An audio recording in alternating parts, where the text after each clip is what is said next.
Let's go back to the development in France as it affects Africa on the re-election of President Emmanuel Macron.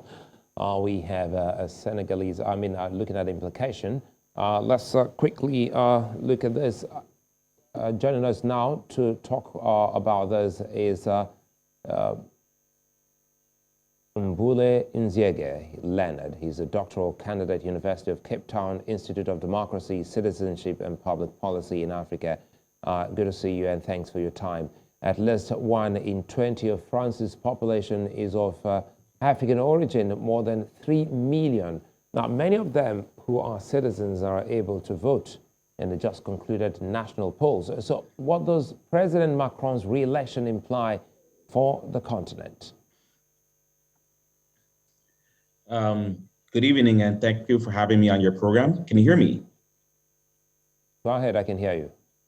Yeah, so this is was a much tighter race than expected between Macron and the far-right candidate, Marine Le Pen, and there are a lot of implications for France. There's a lot of implications for the African continent because French foreign policy is most active on the African continent. In fact, since the establishment of the Fifth Republic in 1958 by Charles de Gaulle, the French politicians have viewed Africa as a place of rayonnement. That is a place where they can exert or they can really implement their foreign policy agenda. And as a result, that has enabled France to become, to be looked at as a global power, even though they are, don't have the same economic and military might as compared to the other members of the Security Council. So it is very important for African countries with respect to how the French elections would go on, because now France looks at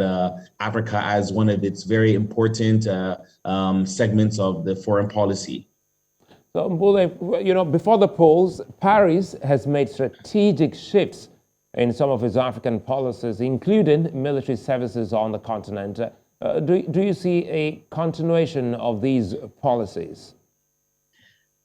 Yes, France has very strong relations in Africa, especially in its former colonies, and security has been one of the backbones, one of the pillars of its engagement in Africa. France still has several military bases across the continent, in Senegal, in Mali, in Cote d'Ivoire, Gabon, and other places across the continent. And as I said, security policy has been the backbone, and there's been a lot of pushback of recent, not only by African population, by the leaders, and we saw that recently in Mali, the military junta has called for France to withdraw, and they withdrew troops. The same happened in Central African Republic, where now there's been a scale down in French military involvement in that country. So I think what we're going to see is not only will we see a continuation of that, but then we're going to see a reconcentration of French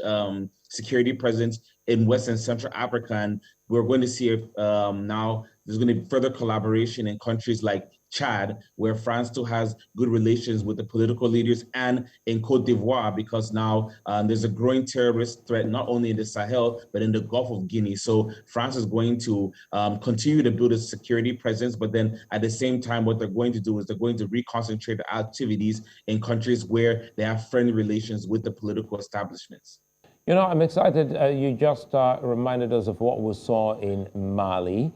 And of course, that should give France and African leaders some worry. Now, talking about the influence further in Africa, seems already it's been established that this looks like it's waning. So what are the potential areas of cooperation that will be of advantage to African countries, especially the citizens who are dissatisfied with the French influence? Well, it's interesting. I wouldn't say that France's influence is waning. What we're seeing is it's a natural evolution of the times, because France has really, their foreign policy has remained very static since the start of the Fifth Republic. France still has more or less undertaken they've had a neo-colonial and paternalistic approach to their relations with France. And Emmanuel Macron, as a younger leader, he's tried to have some sort of a rupture or a break in that. But then obviously geostrategic goals always come ahead.